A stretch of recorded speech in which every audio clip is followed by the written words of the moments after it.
We have stopped the procurement of goods from U.S. companies. We have a package of retaliation that's prepared to be deployed. That's about $125 billion worth of goods. I'm going to take the oranges instead of the apples because they're from Spain. So good for EU, good for Mexico, too bad for the US. If you still believe American brands hold an unshakable position in Canada, long seen as America's closest economic ally, then it's time to think again. Not for sale, say Canadian Voices. We have our own country, our own pride. We won't be annexed. That message is now showing up where it hurts most, at the cash register. Across the country, Canadians are quietly but powerfully turning their backs on American products. From Walmart to McDonald's, the decline is sharp. Sales are plummeting, locations are closing, and once billion-dollar brands are suddenly scrambling for financial survival. What's even more shocking, most people didn't even notice it was happening. In this video, we'll expose the 5 iconic American companies now facing collapse in Canada, and what their downfall reveals about a growing rift between two nations once economically inseparable. Stay tuned and don't forget to subscribe to Huge Battle for more untold global stories just like this one. McDonald's. For generations, McDonald's wasn't just a fast food chain in Canada, it was a cultural fixture. Over 400 locations dotted every major city and small town, making the iconic Golden Arches feel as familiar as the Canadian flag itself. In the 1990s and early 2000s, 13% of the entire quick-service food market belonged to McDonald's, according to data from the NPD Group. It was where children held birthday parties, teens grabbed fries after school, and grandparents found comfort in a familiar coffee. But in the past 2 years, that long-standing loyalty has quietly dissolved. Since mid-2023, McDonald's Canada has seen a 12% drop in national revenue, with Quebec alone posting a steep 19% decline according to internal earnings reports obtained by the Financial Post. Once thriving locations in downtown Montreal and Vancouver have been shuttered or forced to scale back hours. And perhaps most alarming, no one is talking about it. Customers aren't protesting or petitioning, they're simply not showing up.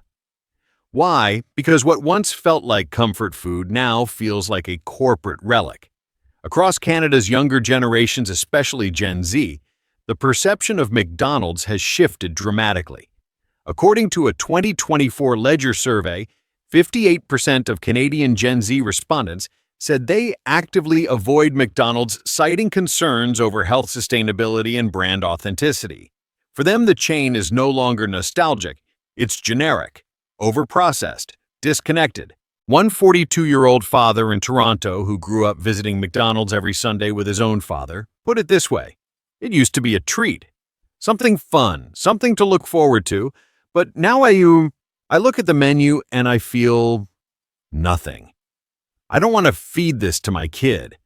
It doesn't feel like a memory anymore. It just feels like a habit I'm trying to break."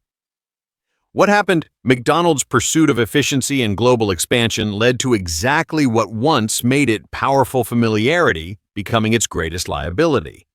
As the company leaned into automation, cost-cutting, and uniformity, it began to feel increasingly inhuman.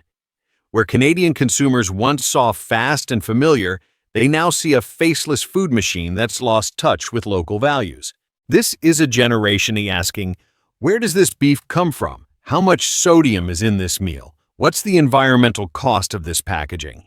And McDonald's, despite rolling out limited-time vegan options or launching sleek new self-serve kiosks, has failed to offer real answers.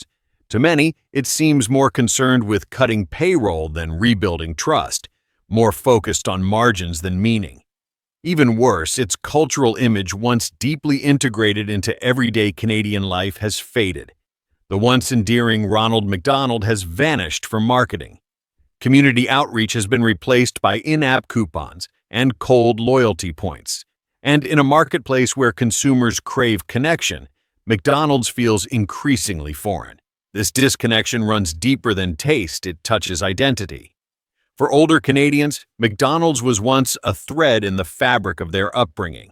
For newer generations, it's a symbol of a time when people didn't ask questions, when health, ethics, and community didn't matter as much. But times have changed. Now the silence in the dining rooms and the empty drive-through lanes speak volumes. Customers haven't declared war on McDonald's. They've simply moved on. Local brands like A&W Freshie and independent burger shops that offer grass-fed meat, plant-based alternatives, and compostable packaging are thriving.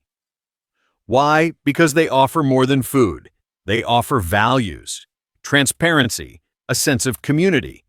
McDonald's still dominates in global revenue, but dominance means nothing without trust. And trust, once lost, is almost impossible to regain. This isn't just a business slump, it's a cultural unraveling. When a brand that defined youth, family, and belonging for decades becomes irrelevant in its closest market, that's not just a missed opportunity, it's a warning, a mirror. If Canadians no longer see themselves in McDonald's, how long before Americans feel the same? The arches are still golden, but the meaning behind them is fading fast. Coca-Cola.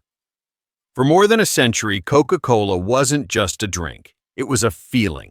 A red can of Coke meant summer afternoons, holiday dinners, late-night snacks, and memories of simpler times. In Canada, as in the United States, it stood as a symbol of American optimism and indulgence. Coca-Cola once commanded over 50% of the Canadian soft drink market, with production supported by 6 major bottling facilities across the country. But today, the red can sits quietly on the shelf, unopened, unwanted, and increasingly irrelevant. According to Coca-Cola's internal 2024 market report, the company lost 9% market share in Canada, with its flagship product declining in unit sales by over 11% year over year. This isn't a minor setback, it's a warning bell. In a country that once celebrated Coca-Cola's ubiquity, shoppers are now choosing anything but. The shift is starkest among Gen Z and millennials.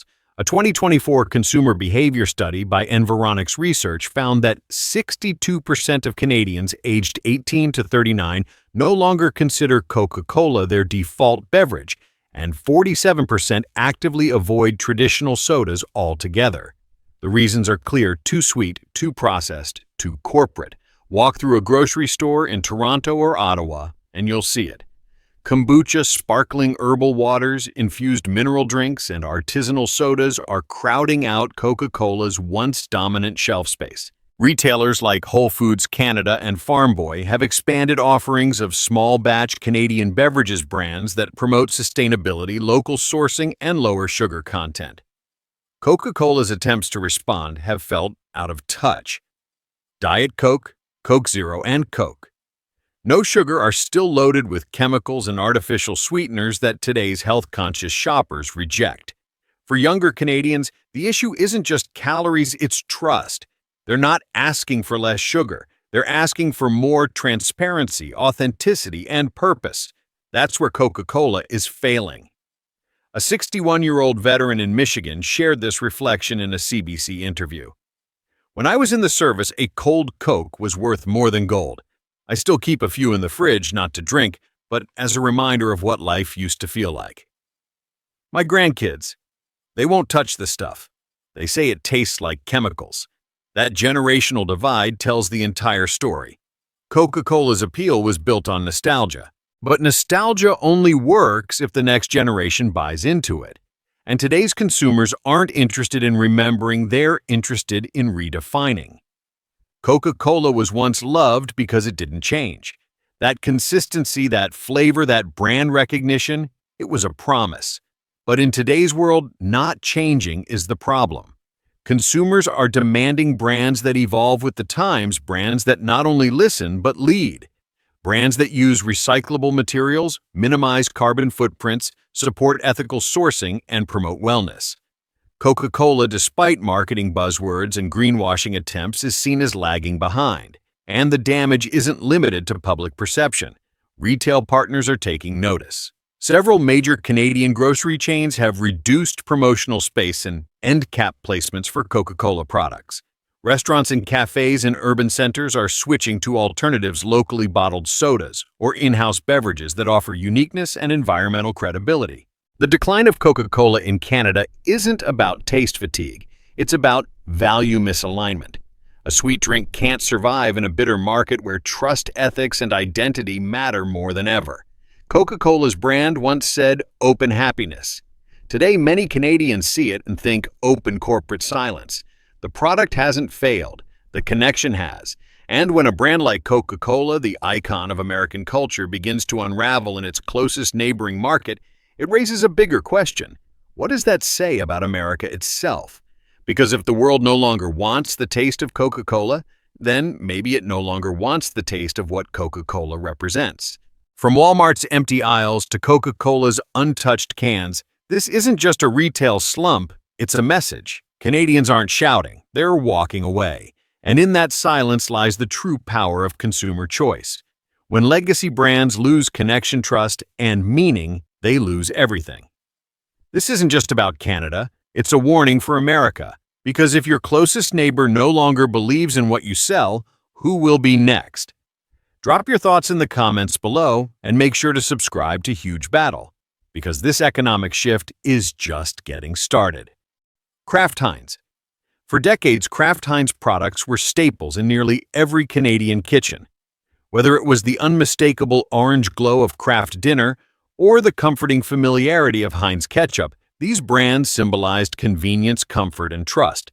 In fact, by 2020, over 80% of Canadian households regularly stocked at least one Kraft or Heinz product, according to Nielsen data. But today, those same iconic products are being quietly pushed aside. In the first quarter of 2025 alone, Kraft Heinz's revenue in Canada dropped by 6.2%, as revealed in the company's latest earnings report. That decline didn't come from inflation or supply chain delays, it came from a loss of trust. Canadian shoppers are no longer reaching for the boxed dinners and plastic bottles they once grew up with. Instead, they're choosing local, organic, and transparent alternatives. And it's not hard to see why.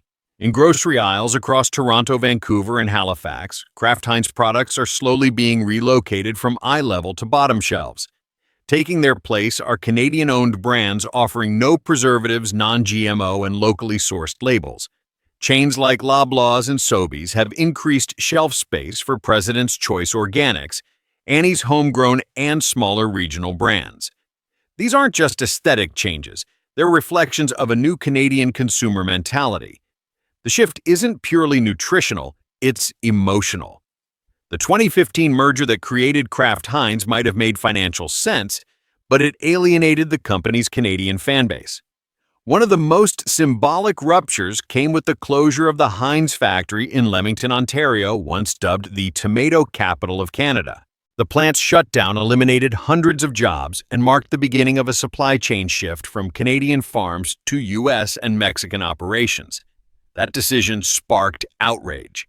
It wasn't just about economics, it was about identity. When the ketchup that sat on every family table suddenly stopped being made with local tomatoes, Canadians noticed. They felt abandoned, replaced, devalued. A 71-year-old woman in Winnipeg captured the sentiment in an interview with Global News. "I made Kraft Dinner every week. My husband loved it, but then my daughter showed me the label. All these additives, preservatives, and names I couldn't pronounce. Why do I need chemicals in something so simple?"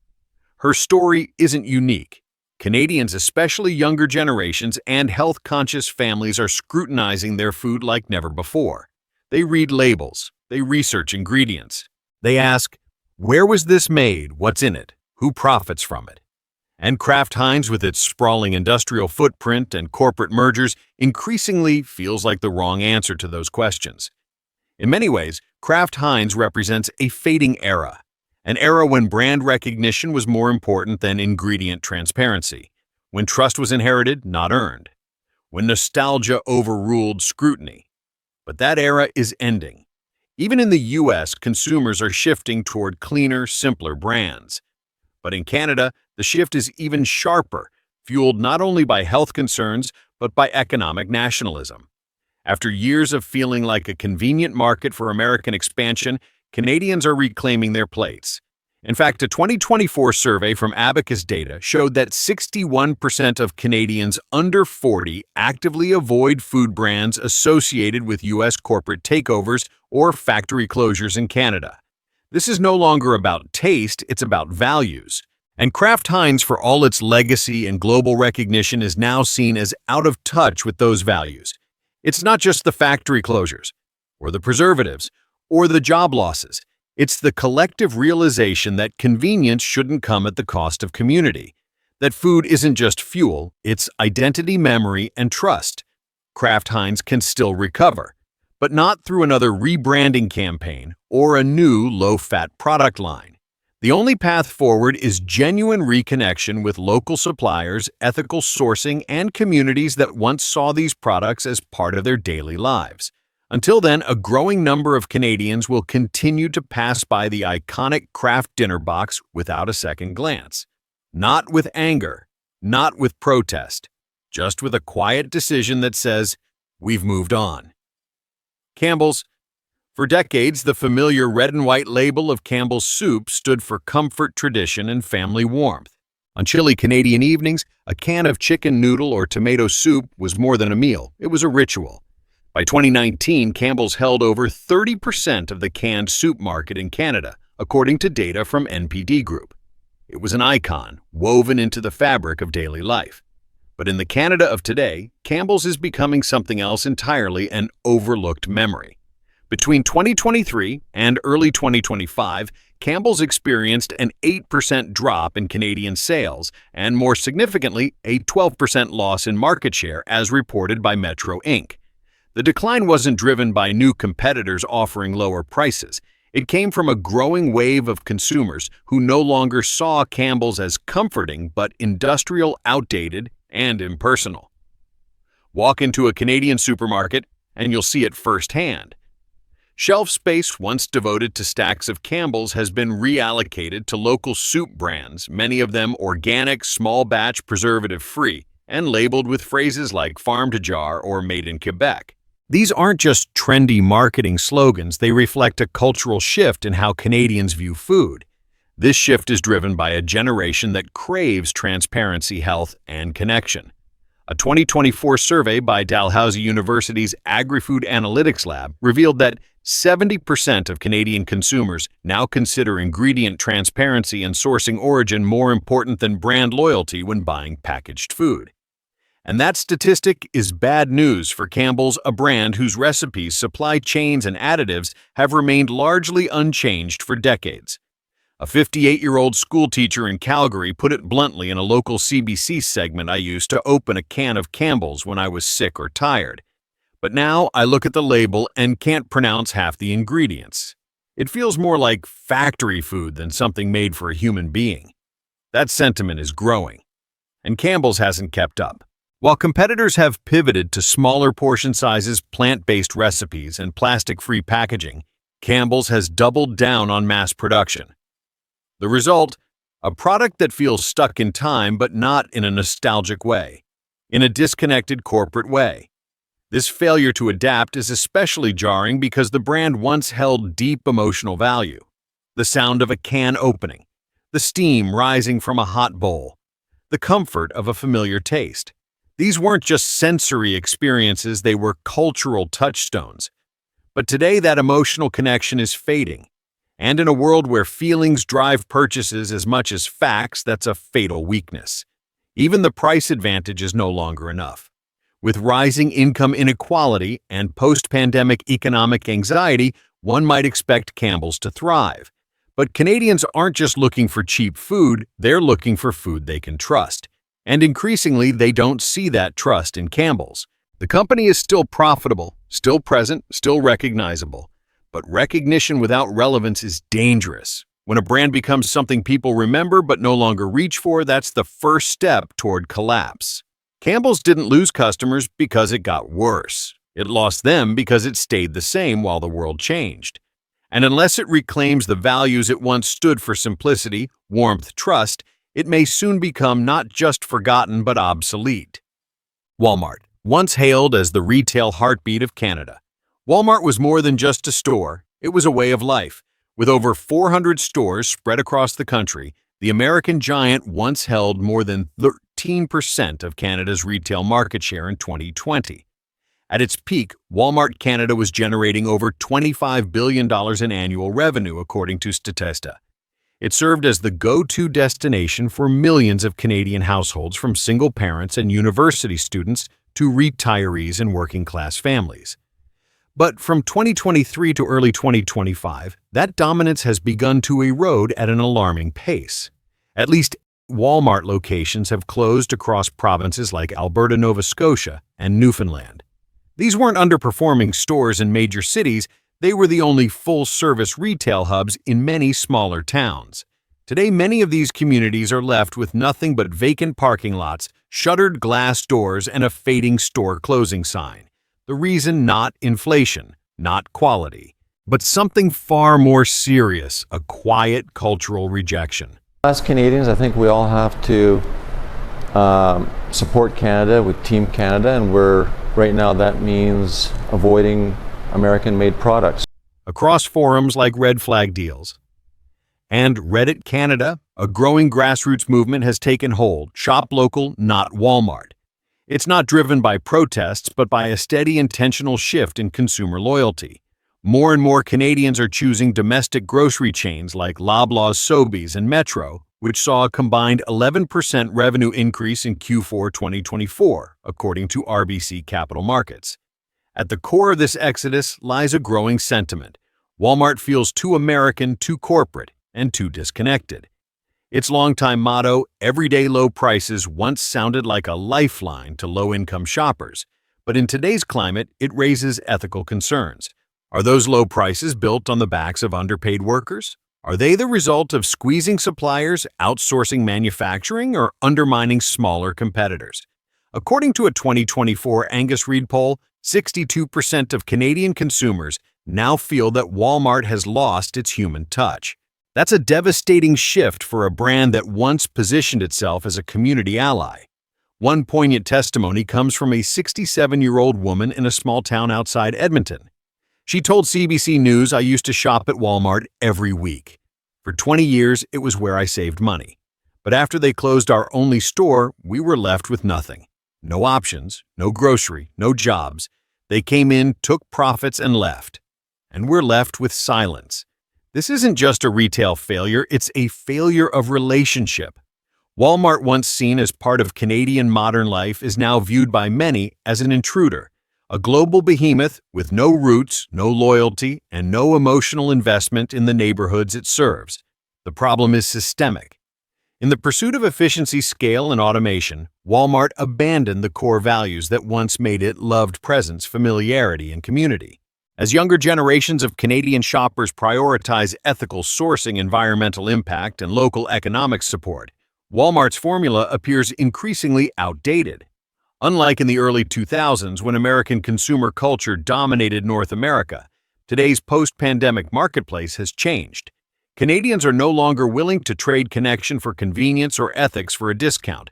This isn't just about store closures, it's about trust, about meaning, about the feeling of walking into a store where someone knows your name, remembers your family, or simply greets you with sincerity, not a corporate script. Walmart failed to evolve in a market where consumers want relationships, not transactions, where presence matters more than price. The fall of Walmart in Canada should terrify other American brands, not because it lost a price war, but because it lost relevance. It's a lesson written in empty aisles, abandoned storefronts, and 1,000 small personal decisions made silently at checkout. A lesson that says, if you forget who you serve, they will forget you in return. And when your most loyal neighbor walks away without a protest sign but with their wallet, that's not just decline. That's the start of a collapse.